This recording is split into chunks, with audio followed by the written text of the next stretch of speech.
자, 이번 시간은 지역류 얘기를 할 건데요. 우리 유체 첫 시간에서 얘기했다시피 지역류는 바로 수압 경도력과 무엇이 평행하다? 바로 전향력이 같을 때에 우리 해양에서는 지역류가 흐른다라고 얘기를 했습니다. 자, 전향력식을 한번 다시 써볼게요. 자, C는 EMVW sin 위도였었습니다. 요거 변수들 다 알고 계시죠? 자, 그런데 자, 여기서 우리 제할 수 있는 거 뭐였습니까? 각속도 없애도 되고, 그 다음에 질량 없애도 되고 해서 속도와 그 다음에 위도에 비례한다. 요거까지도 알아두셨었는데요. 자, 지역류 하면은 항상 이런 경사진 물의 모양이 나오게 됩니다. 이때 물의 모양 보면은 어디가 수압이 높아요? 왼쪽과 오른쪽 중에 뭐가 더 수압이 높습니까? 바로 물 기둥이 높은 여기가 수압이 높겠죠? 높고 그 다음에 왼쪽이 수압이 낮을 겁니다. 자, 그러면 우리 수압 경도력은 어디서 어디로 갈까요? 우리 기압 혹은 경도력 무슨 차이 같은 경우에 자연은 항상 높은 곳에서 낮은 곳으로 항상 갑니다. 그래서 수압 경도력도 높은 곳에서 낮은 곳으로 가게 되죠. 그래서 수압 경도력을 얘기를 하면요. 수압 경도력 얘기를 하면 요런 방향으로 경도력이 작용을 하겠죠. 그죠? 자, 그런데 보세요. 지역류는 자, 는이잖아요. 는. 평형을 이룬다고 했습니다. 평형을 이루기 때문에 이 수압 경도력과 정반대의 방향으로 작용을 해줘야 됩니다. 정반대의 방향으로 전향력이 작용을 하고요. 까만색 수압 경도력에서 수경이라고 적어 놓을게요. 수압 경도력과 그 다음에 전향력이 작용을 하면요. 지역류는 어디로 흐르느냐? 바로 수압 경도력의 오른쪽 90도 방향으로 흐르게 됩니다. 자, 방향 볼까요? 자, 지역류의 방향은 왠지 오른쪽 90도 굉장히 많이 나오죠? 전향력의 방향도 오른쪽 90도였던 것 같은데, 자, 지역류의 방향은 수압 경도력의 오른쪽 90도 방향으로 가게 됩니다. 90도 방향으로 가게 되고, 이때 등 수압선. 결국에 등 수압선이 뭐예요? 요 선이잖아요. 이 등 수압선과 나란한 방향으로 흐르게 되죠. 자, 오른쪽 90도 방향이니까 어떻게 됩니까? 수압 경도력 요렇게 작용하는데 오른쪽 90도입니다. 그러니까 안쪽으로 들어가는 요런 방향이 되겠죠. 요쪽 방향으로 해서 가는 게 지역류 방향이 되겠습니다. 방향 수압 경도력의 오른쪽 90도 방향 이거 꼭 알아두셔야 되고요. 그러면 지역류의 유속 한번 볼까요? 유속. 자, 유속은 어디서 나오느냐? 자, 요거 우리 전향력 요 식과 요거 이용하시면 됩니다. 자, 수압 경도력식 한번 얘기해 볼까요? 자, 수압 경도력식 여기다 적어 봅시다. 수평 수압 경도력이라 했었죠. 여기 물에서는 연직보다는 수평이 훨씬 더 크다고 했었습니다. 그래서 수평 수압 경도력 여러분들 식을 외워서 그 크기를 계산을 하면 G 곱하기 델타 X 그 다음에 델타 Z 나왔었죠. 이게 뭐랑 같다? 바로 전향력이랑 같은데, 자, 우리 전향력이랑 같은데 우리 보통 이 M을 1kg으로 단위 질량으로 잡는 데 썼죠. 그래서 M 삭제 가능합니다. 자, 이 수평 수압 경도력은 뭐가 됩니까? EVW sin 위도가 나오게 됩니다. 자, 그래서 어떻게 돼요? V에 관해서 여러분들이 V에 관해서 식을 풀어주면 됩니다. 이때 W는 다른 걸로 요걸로 쓸 수 있죠? 우리 책에 나오는 요걸로 한번 써볼까요? 자, 이 V에 대해서 식을 다 넘기면 어떻게 되는지 한번 봅시다. 적어보세요. 바로 요거 sin 위도 분의 1 되죠? 그 다음에 G에 델타 X, 델타 Z 요렇게 됩니다. 이 식 여러분들 외우려고 하셨나요? 외우려고 하셨으면 반성하셔야 됩니다. 자, 지역류의 기본 컨셉을 알고 유속을 구하시면 되는 거죠. 자, 그러면 이 식을 외우면 끝이냐? 아닙니다. 자, 이 식을 해석할 줄 알아야겠죠? 자, 한번 해봅시다. 이 식 해석하면 어떻게 됩니까? 자, 지금 위도가 분모로 가 있죠. 결국에 유속이 어떻게 됩니까? 자, 일단 위도가 감소하면 어떻게 돼요? 사인 위도가 작아지니까 유속은 어떻게 돼요? 증가하죠? 반비례니까요. 유속은 증가하고요. 그 다음에 해수면의 경사. 얘는요. 해수면의 경사가 커지면 어떻게 됩니까? 얘는 비례하죠? 그래서 유속이 커지게 됩니다. 요것도 이 식을 보고 이거를 여러분들이 예측할 수 있어야 됩니다. 자, 그러면 우리 지역류가 평형을 어떻게 이루는지 한번 보도록 하겠습니다. 옆에 부분에 한번 그려볼게요. 자, 선 두 개를 여러분이 그어주시고요. 선 두 개를 여러분들이 그어주시고 하나는 수압이 높은 곳, 그 다음 하나는 수압이 낮은 곳. 요거 한번 해볼게요. 자, 그리고 우리 수평 거리 델타 X라고 적어주시고요. 한번 번호를 붙여가면서 한번 해봅시다. 수압 높은 곳에서 수압 낮은 곳에 어떤 한 지점에서 해수가 출발을 합니다. 자, 1번. 자, 수압이 일단 낮아지는 방향이겠죠? 수압이 낮아지는 방향으로 해수가 이동합니다. 자, 수압이 낮아지는 방향으로 해수가 이동할 때 작용하는 힘은 무엇인가요? 네, 우리 요거 수압 경도를 검은색으로 쓰고 전향력 빨간색, 지역류 파란색으로 적었던 거 한번 해봅시다. 자, 얘가 일단 이동합니다. 이동하기 위해서는 네, 수압 경도력이 작용을 해야겠죠. 요렇게 작용을 합니다. 작용을 하니까 우리 지역류는 요렇게 일단 갈 겁니다. 왜냐? 지금 속도가 0이니까 네, 아마도 속도가 굉장히 작아서 전향력도 굉장히 작을 거라고 생각을 하거든요. 자, 그런데 일단 이동하는 그 순간부터 뭐가 작용을 합니까? 이동하는 그 순간에 바로 전향력이 작용을 하게 됩니다. 전향력이 작용을 하고요. 작용하면 어떻게 돼요? 작용했다 하면 일단 오른쪽으로 이동하는 거죠. 오른쪽으로 이동을 하고요.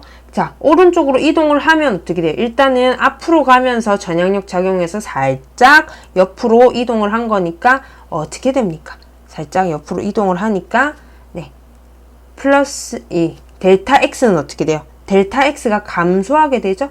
왜냐면 일단 전진을 했으니까요. 전진을 했고, 자, 델타 X가 감소한다는 얘기는 우리 수압 경도력은 어떻게 된다 얘기입니까? 우리 수압 경도력 델타 X분의 델타 Z였잖아요. 얘가 감소하니까 수압 경도력은 커지게 되겠죠. 네, 수압 경도력은 커지게 됩니다. 자, 표시를 하면 수압 경도력은 조금 더 증가를 한 상황이고, 그 다음에 이동을 했으니까 전향력에 의해서 우리 지역류라고 하기에는 아직 지역류 평형이 아니니까 그냥 해수의 흐름이 어떻게 돼요? 조금 옆으로 돌아갔고요. 그 다음에 전향력에 의해서 작용을 이렇게 한 겁니다. 요거 2번이고요. 그 다음은 또 어떻게 될까요? 다시 계속 이제 그게 반복이 되는 거예요. 계속 반복이 됩니다. 수압 경도력에 의해서 유속은 증가하겠죠. 수압 경도력이 증가했으니까 유속이 증가하고요. 네, 유속이 증가하면 어떻게 됩니까? 유속 증가하면 결국에 전향력도 커지게 되겠죠. 네, 결국 이동을 하면서 수압 경도력이 커지고 네, 정향력도 켜지는 겁니다. 커지면서 결국에 계속 오른쪽으로 치우쳐지겠죠. 계속 오른쪽으로 진행을 하고요. 오른쪽으로 진행을 하다 보면 어떻게 됩니까? 결국에 어느 순간 네, 수압 경도력과 전향력의 크기가 같아지는 그런 순간이 오게 될 겁니다. 그리고 크기는 같지만 방향은 정반대인 날이 오게 될 거라는 거죠. 네, 이때 정반대, 그러니까 크기는 같고 방향이 정반대인 게 바로 무엇이다? 네, 평형을 이룬다는 거고요. 이 평형이 바로 네, 지형유가 되는 거죠. 지형유가 되는 거죠. 요거 그림으로 마저 한번 그려봅시다. 네, 3번, 4번 이렇게 표시를 안 하더라도 결국에는 수압 경도력이 커지는 만큼 전향력도 커질 거고요. 이 합벡터인 그 유수의 흐름, 해수의 흐름 자체도 커질 겁니다. 그러면서 결국에 어떤 상황이 벌어진다? 네, 수압 경도력과 그 다음에 전향력이 완전히 크기는 같고 방향은 정반대가 나올 거고요. 이때 흐르는 이 흐름을 네, 수압 경도력의 오른쪽 직각인 이 흐름이 바로 지형류가 되는 거죠. 이런 식으로 서서히 평형을 맞춰가는 겁니다. 자, 그러면 아열대 해양의 지형류 한번 볼까요? 자, 아열대의 지방 한번 봅시다. 아열대 해양에서 지형류를 보게 되면 결국에 여러분들은 위도를 적어 주셔야겠죠? 네, 위도 그림 한번 그려볼게요. 이렇게 줄 3개 그어 주시고 그 다음에 육면체 하나만 그려주세요. 이렇게 깊이를 알 수 있는 간단하게 그냥 그려주시면 됩니다. 자, 간단하게 그려주셨으면요. 요거 0도, 30도, 60도. 자, 바람 간단하게 그려봅시다. 0도에서 30도 사이에 부는 바람 바로 무역풍이죠. 무역풍이고 30도에서 60도에 부는 바람 네, 편서풍입니다. 자, 편서풍이면 자, 먼저 바람에 의해서 뭐가 일어납니까? 바람에 의해서 무엇? 바람이 계속 불면 네, 에크만 수송이 일어납니다. 그죠? 에크만 수송이 일어나고요. 에크만 수송이 일어나니까 해수면의 경사가 어떻게 됩니까? 해수면의 경사가 지게 되고요. 해수면의 경사가 지게 되면서 네, 수압 경도력이 발생을 하게 됩니다. 결국 이 수압 경도력에 의해서 네, 지형류가 네, 흐르게 되겠죠. 수압 경도력을 맞추기 위해서 바로 지형류가 흐르게 될 겁니다. 자, 한번 봅시다. 무역풍. 자, 북반구니까 진행 방향의 오른쪽으로 에크만 수송이 일어날 거고 편서풍 진행 방향의 오른쪽으로 일어날 겁니다. 해수면의 경사 부분을 보게 되면 아랫부분에 나와 봅시다. 자, 요런 식으로 되게 되겠죠? 네, 30도 부분이 높을 거고요. 편서풍은요. 네, 요렇게 될 겁니다. 왜냐면 전향력이 좀 더 세니까요. 자, 보면은 어떻게 돼요, 이제? 자, 무역풍 같은 경우에 자, 요쪽 30도 부근에서 0도 쪽으로 뭐가 일어납니까? 수압 경도력이 요렇게 작용을 하겠죠? 수압 경도력이 작용을 하고요. 30도에서 60도 부근은요. 바로 요 방향으로 수압 경도력이 일어날 겁니다. 자, 그 다음에 전향력은요. 전향력은 지형류가 흘러야 되기 때문에 수압 경도력과 가장 정반대 요렇게 그 다음에 30도에서 60도는 요렇게 전향력 작용할 거고요. 그 다음에 지형류는 그럼 어떻게 됩니까? 수압 경도 0도에서 30도 수압 경도력의 오른쪽 90도 앞쪽 부근으로 나가게 될 거고 30도에서 60도는요. 바로 뒤쪽 부근으로 지형류가 흐르게 될 겁니다. 네, 요게 아열대 해양에서의 지형류인데 자, 요거 단면으로도 한번 봐야겠죠? 단면으로도 한번 봅시다. 자, 무역풍이 흘러요. 무역풍이 흐릅니다. 자, 무역풍이 흐르고 그 다음에 네, 대륙이 있죠, 여기. 대륙이 있고 그 다음에 요 위쪽에는 편서풍이 붑니다. 그죠? 편서풍이 붑니다. 자, 무역풍이 불면서 어떻게 돼요? 무역풍이 부니까 에크만 수송에 의해서 네, 에크만 수송에 의해서 어떻게 됩니까? 무역풍을 이렇게 그리지 말고 우리 정확하게 한번 그려봅시다. sorry. 자, 무역풍 다시 무역풍 이런 식으로 불어주죠. 네, 이런 식으로 한번 불어주고 편서풍은요. 편서풍 이렇게 한번 해봅시다. 자, 결국에 무역풍이 불면서 에크만 수송 이렇게 일어나고요. 전반적으로 해수의 흐름은 요렇게 가게 될 겁니다. 이렇게 가게 되면 네, 대륙을 만나서 올라가게 되는데요. 올라가면 어떻게 됩니까? 자, 위도는 증가하죠. 위도 증가하고 그럼 위도가 증가하니까 전향력 어떻게 됩니까? 증가하죠. 전향력 증가하니까 결국에 해수의 흐름이 어떻게 됩니까? 강해지죠. 해수의 흐름이 강해지는데요. 올라가다가 편서풍대로 갑니다. 편서풍대 가면은 결국 에크만 수송에 의해서 다시 요렇게 되죠. 자, 그래서 해류의 흐름이 이렇게 가다가 다시 이 옆에 부근의 대륙을 만나서 어떻게 돼요? 내려오게 됩니다. 내려오게 되는데 이때 자, 위도 감소하죠. 위도 감소하니까 코리올리포스 감소하고요. 해수 흐름은 어떻게 됩니까? 해수 흐름은 약해지는 이러한 현상이 보이게 됩니다. 그래서 바다가 있으면 서쪽은 해수가 흐름이 강하고요.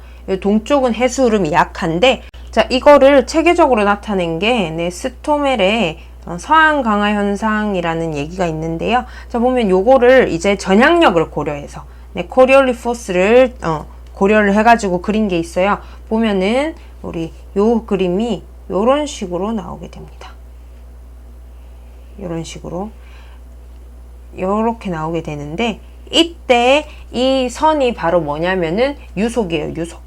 유속을 얘기를 하는 거고 요렇게 가게 됩니다. 자, 보면은 자, 제가 얘기했듯이 이쪽은 흐름이 강해요. 대륙의 해양의 서쪽은 강해요. 여기는요 약해요. 그래서 보면 자, 여기는 강하고 여기는 약한 걸 볼 수가 있습니다. 그래서 서안, 그 다음에 동안 얘기를 하는데, 서쪽 부근이 강하다고 해서 바로 이 현상을 서안 강화 현상이라고 얘기를 해요. 이거를 굳이 외우려고 하지 마시고 전향력과 항상 외워주셔야 되는 부분이에요. 그래서 이 특징을 보게 되면요, 서안의 폭, 자, 서안의 그 유속의 폭을 보면요, 폭이 굉장히 좁죠. 좁은데 동안은 어때요? 넓습니다. 그 다음에 서안을 보면 깊이 한번 봅시다. 여기는 물이 많죠. 많이 흐르고 빠르게 흐르기 때문에 여기는 깊이가 깊고요. 여기는 얕아요. 자, 그 다음에 속도는요. 속도는 아까 전향력이 커진다 했으니까 이 해수 흐름이 강해요. 그래서 속도는 서안이 빠르고요. 동안이 느립니다. 해수의 수송은요.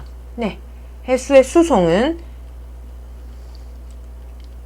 해수 수송은 서안이 많고요. 그 다음에 동안이 적습니다. 자, 그러면 예시 한번 볼까요? 예시, 우리 서안 쪽 뭐가 있어요? 바로 쿠로시오가 있고요. 쿠로시오 해류 있고, 그 다음에 멕시코 만류가 있죠. 멕시코 만류가 있고요. 자, 동안 같은 경우에는요, 해당되는 거 캘리포니아 있고, 바로 카나리아 있습니다. 요게 여기까지가 우리 서한 강화 현상이고요. 자, 여기까지 서한 강화 현상의 그 특징까지 봤는데요. 지구과학 1 내용이랑 굉장히 겹치는 부분이 많습니다. 한 가지만 더 하고 갈게요. 자, 요거는 위도를 고려를 한 거고요. 위도를 고려하지 않았을 때에는 중심으로 쏠리는 거 없이 요렇게 정확하게 대칭인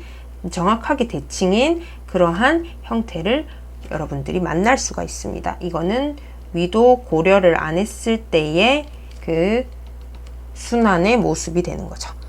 여기까지고요. 우리 다음 시간에 다음 영상으로 보도록 하겠습니다.